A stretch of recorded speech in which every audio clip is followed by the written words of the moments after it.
Ciao a tutti, bentornati su Obiettivi a Mente. Oggi con noi abbiamo l'onore di avere Stefano Versace. Ciao Stefano e grazie per Bu- essere qui bu- innanzitutto. Buongiorno, grazie a voi.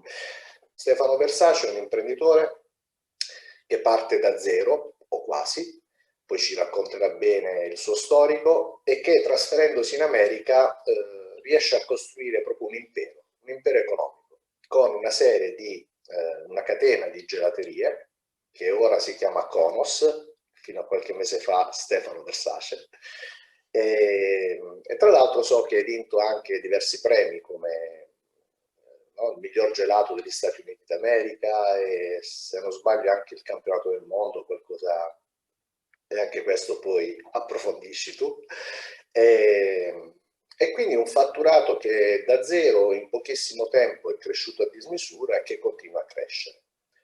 Premesso che nel 2018 ho conosciuto Stefano ad una conferenza e lui era il relatore e mi ha colpito particolarmente, quindi poi quelle cose che rimangono un po' in cantiere. Che è successo? Che pensando all'organizzazione di questa rubrica ho pensato di inviargli un messaggio. Sinceramente, essendo un personaggio pubblico pieno di impegni, dubitavo anche che vi rispondesse o che lo leggesse proprio, perché chiaramente... E invece, dopo neanche, a sorpresa, dopo neanche 5 minuti, mi arriva il messaggio vocale che sarebbe stato disponibile a fare questo intervento. Quindi, davvero grazie.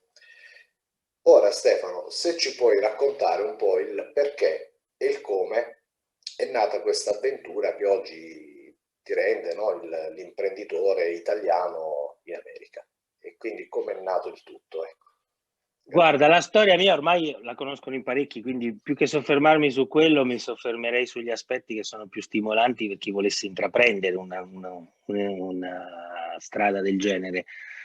Io ho deciso di spostarmi perché ero convinto che l'Italia non fosse il paese corretto dove fare impresa, ero convinto che lo Stato non fosse amico, ero convinto che io avevo dei talenti e l'Italia non mi meritava, e quindi vado all'estero perché è più semplice. Gli Stati Uniti sono il paese dell'imprenditoria e quindi me ne vado negli Stati Uniti. Poi vengo negli Stati Uniti e mi scontro con la realtà, nel senso che è vero, non c'erano quelle difficoltà che io conoscevo dell'Italia e che però ero già abituato a sconfiggere, perché se nasci in un paese con dei problemi sei già portato a sconfiggere quei problemi.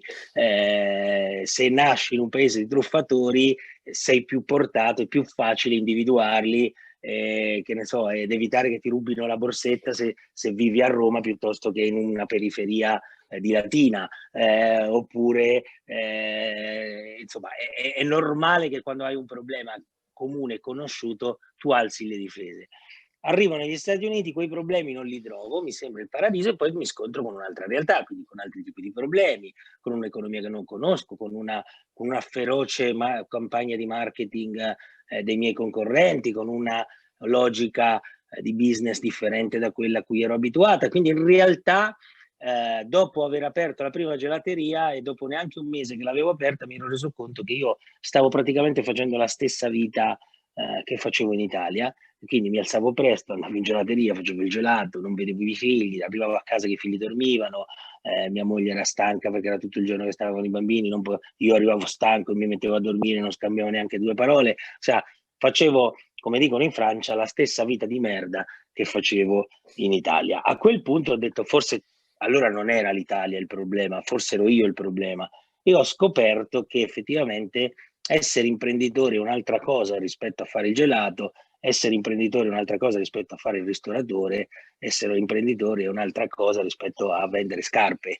E quindi ho dovuto studiare, innanzitutto io vado sempre da chi ne sa più di me e che ha dimostrato con risultati concreti di ottenere risultati migliori dei miei. Quindi la cosa più semplice è prendere dei punti di riferimento. Io mi sono presi i miei, me li sono studiati, alcuni li ho semplicemente studiati, di altri sono andato ai loro corsi.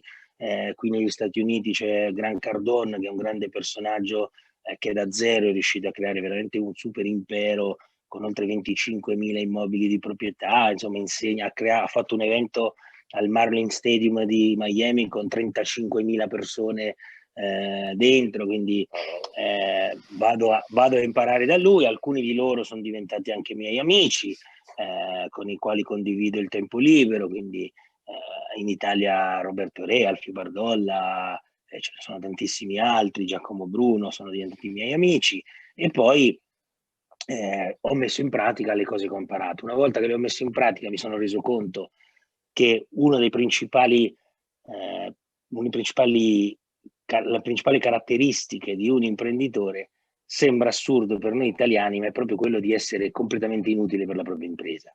Quindi significa lanciarla, significa dedicarci anima e core, come dicono a Napoli, all'impresa, significa starci sopra, significa guidarla come si fa con un bambino di 6 mesi, ma poi arriva un momento in cui l'impresa deve camminare da sola. Oggi, se io mi posso permettere il lusso di stare con te mezz'ora, e se posso farlo è perché ho un'impresa che cammina da sola, di là c'è uno staff che lavora. Ieri abbiamo fatto uno staff meeting, i primi 5 minuti ci sono stato io, dove ho dato le direttive, i risultati che voglio ottenere, loro devono arrivare a ottenere quei risultati. Poi, quando era il momento di come ottenerli, io sono uscito, perché sono loro che devono farlo. Oltretutto, una cosa che ho imparato negli Stati Uniti, un giorno un grande imprenditore qui degli Stati Uniti mi ha detto: Stefano, ricordati che noi in America diciamo if you are the smartest in the room, you are in the wrong room. Se sei il più intelligente della stanza, sei nella stanza sbagliata. Quindi il segreto è circondarsi di persone migliori. Questo ti permette di avere più fiducia, ti permette di delegare di più, ti permette di aumentare il tempo libero, ti permette di dedicarti all'unica missione che ha un imprenditore: trovare i piccioli, cioè trovare i soldi per andare avanti, per fare espansione, per crescere. Ogni impresa non può rimanere allo stesso livello. Un'impresa che mantiene i livelli dell'anno precedente è un'impresa che sta fallendo. Le imprese devono crescere continuamente, i fatturati devono crescere, gli utili devono crescere, i servizi che offre devono crescere, il personale deve crescere. L'impresa è destinata a crescere costantemente. Nel momento in cui si blocca, non dico vada indietro, ma si blocca, significa che c'è qualcosa che non funziona. Quindi questa è l'attività dell'imprenditore: trovare i fondi, i capitali per farla crescere, e non puoi farlo se devi gestire l'impresa. Quindi questo è stato l'insegnamento più grande che ho imparato vivendo negli Stati Uniti. Poi i premi, sì, è stato soddisfacente, perché ho partecipato al Gelato World Tour, che era una competizione che girava in giro per 2 anni, ha girato per il mondo selezionando i migliori gelatieri. Io ero l'unico non gelatiere, perché non ho mai fatto il gelato in vita mia, e ho vinto il miglior gelato d'America, perché sono arrivato secondo in America, ma il primo era un canadese, quindi ho vinto il miglior gelato d'America. Poi sono andato alla finale in Italia, dove c'erano grandi gelatieri di terza generazione, quarta generazione. Ci sono andato più per l'esperienza di andare. Su 24 finalisti sono primo con uno scarto del doppio dei punti sul secondo, come miglior gelato del mondo, scelto dal pubblico, che è quello che mi interessa a me, che a me avere il premio della giuria tecnica che mi dice che il gelato è tecnicamente perfetto, pim pum pam, e poi la gente non piace. Io faccio il gelato per creare denaro, non per andare a letto e dire ho fatto il gelato più bello del mondo, il più buono del mondo. Quindi ho vinto il premio che volevo. Ci sono 2 modi per vincere premi: o quello di fare le cose fatte bene, oppure quello che utilizzano molti ormai, di crearsi dei premi finti, non so, crearsi delle categorie inesistenti e primeggiare in quella e usarla come bandiera, no? Faccio la miglior pizza, la pizza valdostana numero 1 nel mondo. Tipica.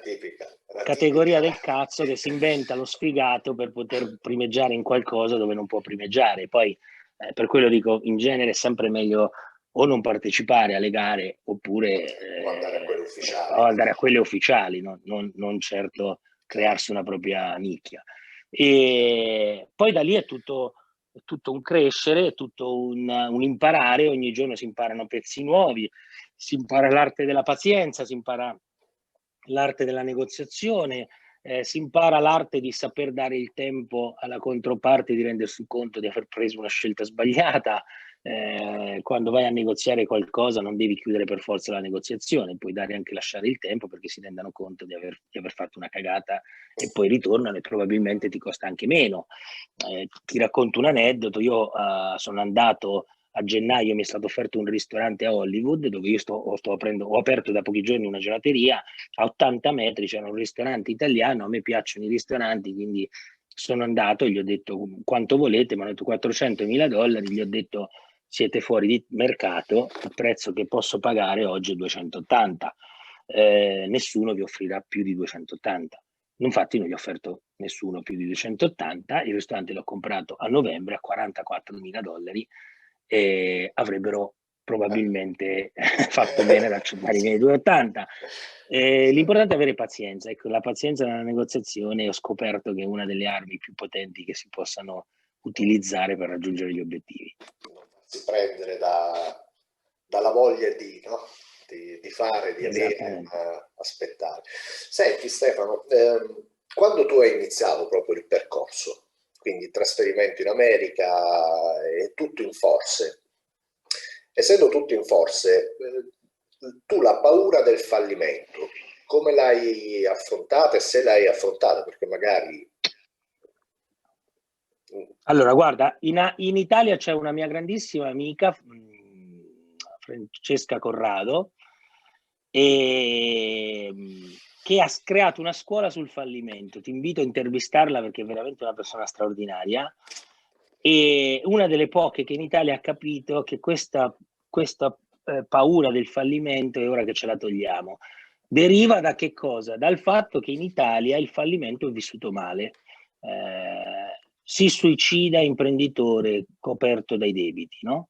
La colpa del suicidio è il fallimento. No, non è la colpa del suicidio il fallimento, perché nel mondo falliscono miliardi di persone e non si suicidano. La colpa è il rapporto che tu hai col fallimento. Lo vivi male. Come quando si dice no, omicidio passionale, lo uccide per amore. No, per amore non si uccide, lo uccidi perché c'hai una visione distorta dell'amore e quindi il problema è il rapporto che si ha con il fallimento. E negli Stati Uniti fallire è normalissimo, il più grande fallito l'abbiamo avuto per presidente per 4 anni, quindi ha una serie di fallimenti alle spalle memorabile, quindi è normale. Io dico sempre che il fallimento è un certificato di laurea dell'Università del Fare e come tale va esibito, incorniciato ed esibito con orgoglio.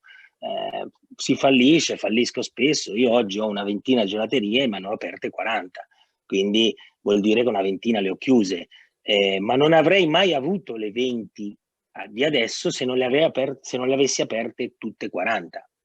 Quindi bisogna avere il coraggio di andare avanti, bisogna avere il coraggio e la serenità anche, perché fallire fa parte. Quante musate hai dato per terra da bambino prima di imparare a camminare? Non è che hai detto no, aspetta, per non dare musate gattono tutta la vita. No, ci abbiamo provato, ci siamo riusciti.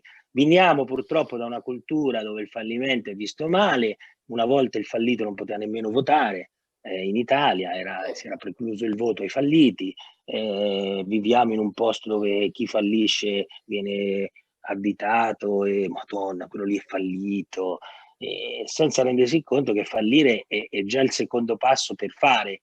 Il più grande fallimento è colui che non fa. Allora lì è il più grande fallimento, perché hai già fallito, hai già perso in partenza. Riesci a fare soldi con i gelati senza aprire una gelateria? No, hai già perso tutto. E quindi è normale. Il fallimento, ragazzi, perdetela questa paura, fottetevene. Poi più vai avanti, più ti accorgi che è così e hai sempre meno paura. Io oggi i miei figli e mia moglie sanno perfettamente che potremmo diventare poveri da un giorno all'altro per magari scelte sbagliate, ma non siamo spaventati, ci darebbe fastidio ovviamente, ma non siamo spaventati perché lo siamo stati già 4-5 volte nella nostra vita e ogni volta abbiamo saputo ripartire e riprodurre denaro. Chi è che ha veramente paura? Chi il denaro non l'ha mai prodotto. Uno che ha ereditato del denaro e non è che lo può ereditare sempre e quindi dice questo è quello che ho paura di perderlo. Ma se il denaro lo hai prodotto, sai già come farlo. Sai come si muove. Se ti regalo un cesto di mele e tu non hai idea di dove andarle a prendere, probabilmente le curi, cerchi di farle durare il più possibile. Se hai degli alberi delle mele che hai coltivato, magari le usi con più nonchalance perché sai che comunque dove andarle a riprendere e come rifarle. Quindi questo è il concetto. Quindi non abbiate paura di fallire. Qui si dice fail fast, quindi fallisci velocemente, perché prima fallisci, prima ottieni i risultati. Quindi bisogna essere veloci, essere pronti, sapere metterlo in conto che sbaglieremo, in modo tale da quando succede dire vai, già è successo, quindi me lo sono tolto di mezzo, la prossima va bene. In merito ai tuoi figli, no? Una domanda che mi viene quando un ragazzino, no, è figlio di una famiglia benestante, di un imprenditore avviato, tu da papà come gli spiegherai il rapporto col denaro? Guarda, non è complicato come si pensi in realtà. I figli basta spiegargli come funziona il denaro, che il denaro è una semplice forma di misura della ricchezza, e la ricchezza è l'espressione di quello che uno fa. E quindi insegnargli che se vogliono delle cose devono meritarsele attraverso quello che è il loro lavoro, e fargli fare. Io per esempio il prossimo anno voglio portare mio figlio in Costa Rica, il più grande per adesso, in uno dei centri di Don Mazzi, per mostrargli la vita vera qual è, e metterlo a lavorare lì insieme a me, perché fa bene anche a me, per capire, per non perdere contatto con la realtà. Ma poi alla fine i figli, se tu hai un rapporto sano col denaro, ce l'hanno anche i figli.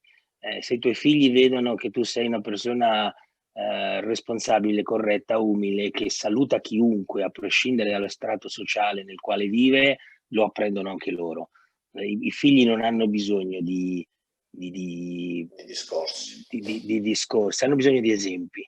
E se tu gli dai il buon esempio, loro automaticamente ti seguono. Io vedo i miei figli che hanno la fortuna innanzitutto di avere una mentalità super aperta, perché essere nati in un posto, vivere in un altro e parlare 3 lingue inevitabilmente ti apre la mente. Ti apre la mente e ti evita di essere razzista, ma non parlo di razzista di razza umana, parlo di razzista di food. Non sei precluso a un cibo che non conosci, razzista di musica, non sei precluso a una musica che non conosci, razzista di qualsiasi cosa, di auto, razzista di vacanze, razzista di posti da visitare.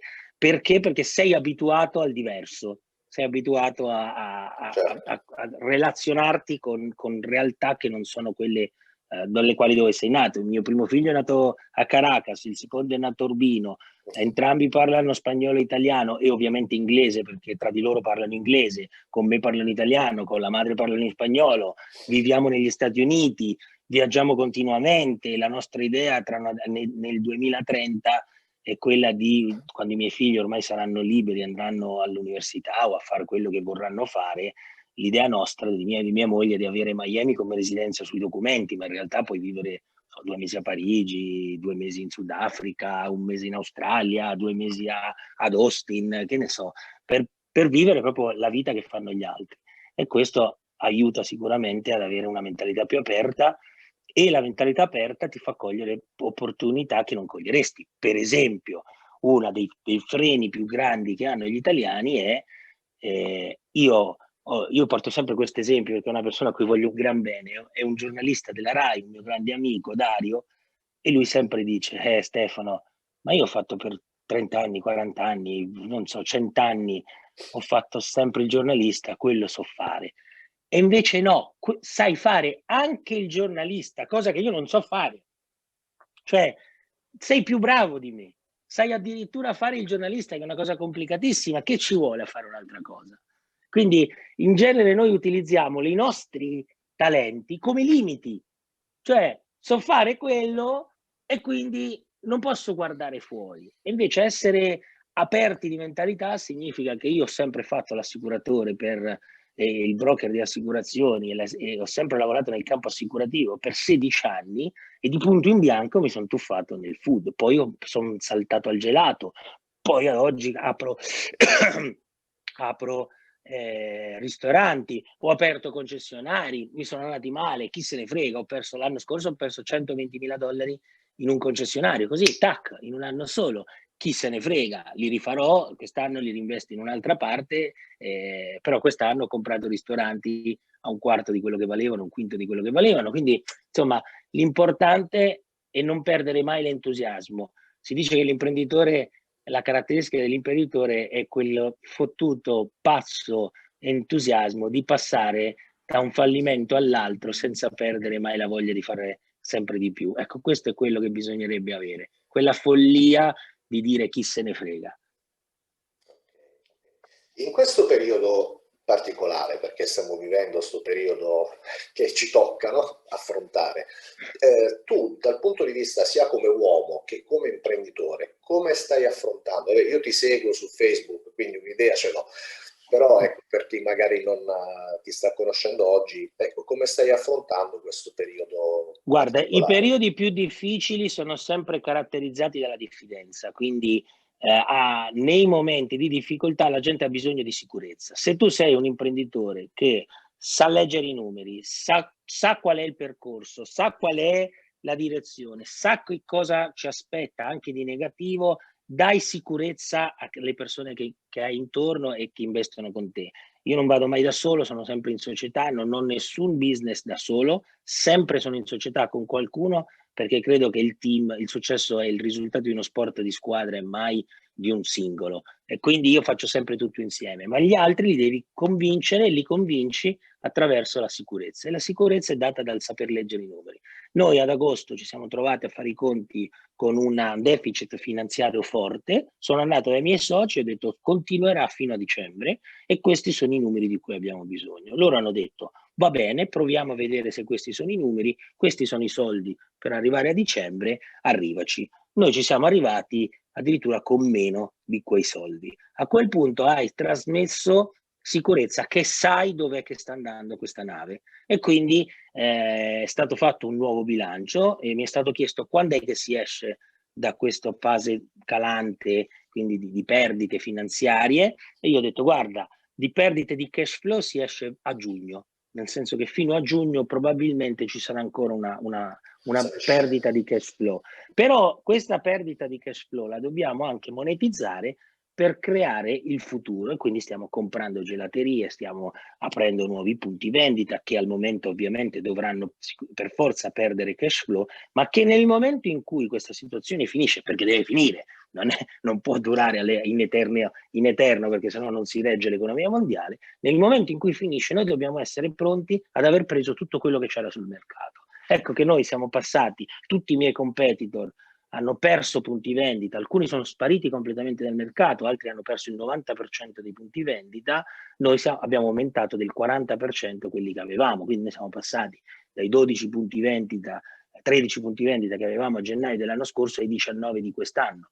Quindi abbiamo aperto 6 gelaterie nuove e oggi stasera vado a negoziare una stratosferica enorme da $1.600.000 che sarà un'altra flagship del nostro gruppo, perché nonostante ci siano difficoltà tu devi essere pronto a trovare i fondi, ed è questo il lavoro mio, quello di trovare i fondi, e convincere chi mettere i fondi che quello che arriverà sarà un investimento a lungo termine che porterà risultati. Ed è quello che abbiamo fatto. Quindi noi abbiamo reagito alla grande, ne sono orgoglioso. Ho veramente uno staff straordinario perché tra tutti quelli che lavorano con me, da Martina, Antonio, Umberto, Marco, sono tutta Melinda, sono tutta gente che mette anima e cuore anche loro in questo progetto, far sentire l'impresa anche delle persone che ci lavorano dentro, che non è una semplice macchina, un bancomat dal quale prendere lo stipendio a fine mese, ma che se non dai non ti dà.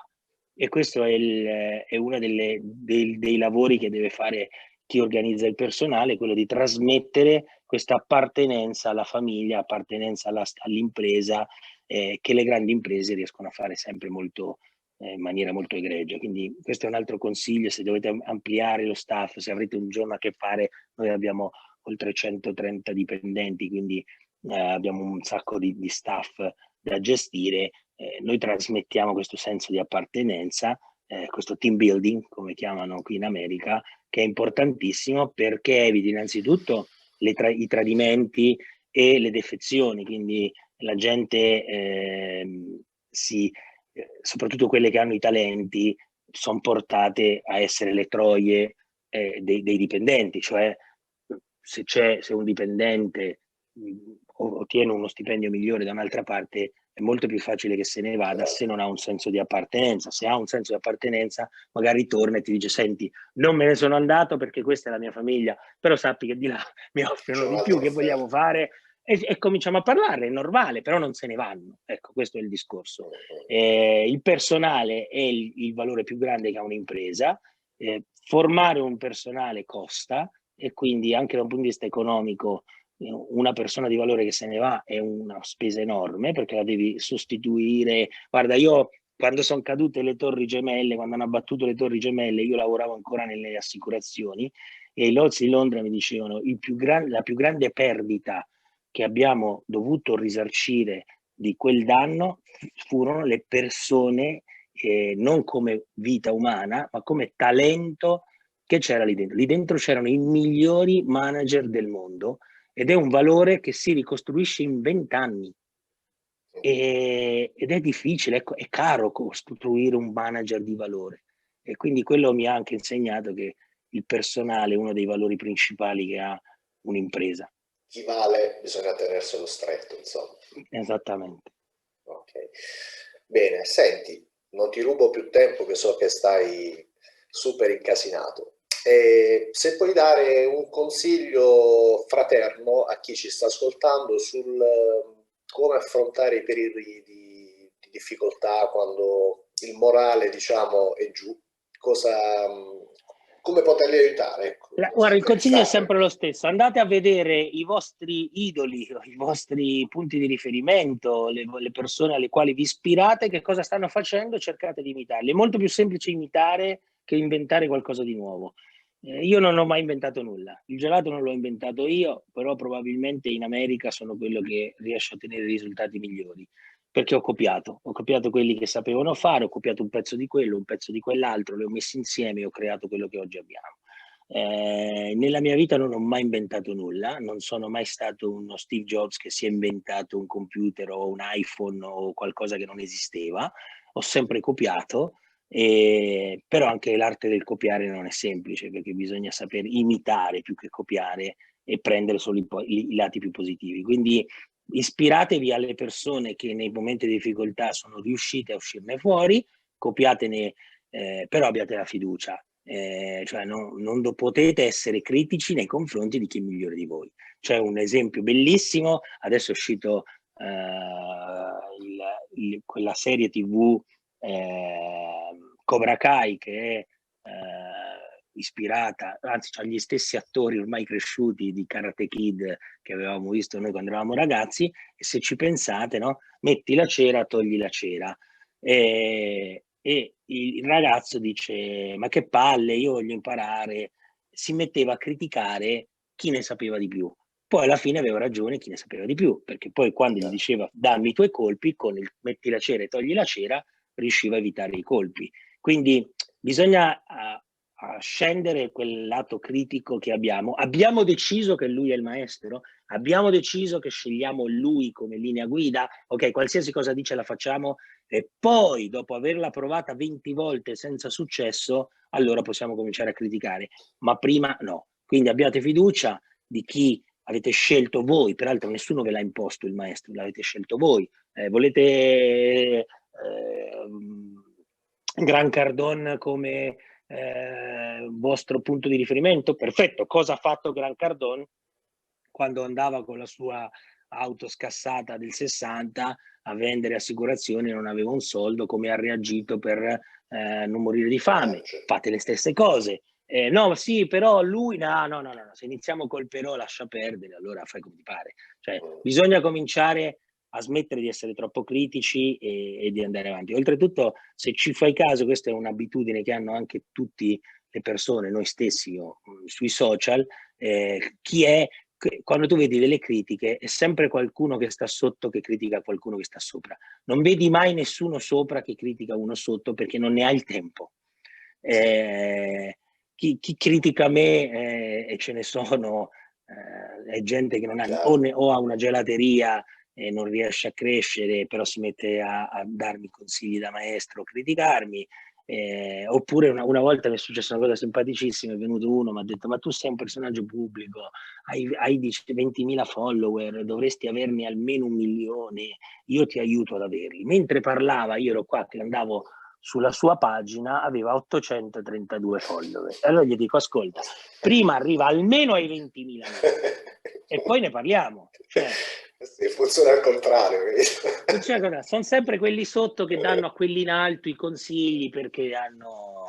E quindi cominciamo a tagliare il tempo e di non perdere tempo. Perdiamo troppo tempo in cose che non Sì, sono sì, utili e non servono. una delle cose più comuni è essere invidiosi di chi ce l'ha fatta, di chi ha raggiunto il successo, e anziché Ma a essere volte non è invidiosi neanche di invidia, è proprio l'istinto di doversi fare fighi che si critica qualcuno più in alto. No, perché Briatore è un cazzone, perché... Ma tu li sai fare le cose che ha fatto Briatore? No. E allora che parli a fare? Sì, sì. Prima fai qualcosa di simile e poi ti permetti l'uso. Poi quando riesci a farli non hai neanche più voglia, non hai più interesse perché sei così impegnato a fare le cose tue Chiaro, che non hai più interesse. A me è chiaro, chiaro. difficile che mi vedi criticare qualcuno del mondo del gelato se non è per risposta magari A qualche simpatica attacco. a qualche attacco personale ridicolo, a volte mi tocca farlo, ma è difficile che io critico qualcuno e soprattutto se parlo di qualcuno che sta sopra di me cerco sempre di parlare dei lati positivi perché sono quelli che voglio imitare. Da cui magari anche poter cogliere qualcosa che è sfuggito nel Esattamente, tempo. esattamente. Certo, certo, certo. Perfetto.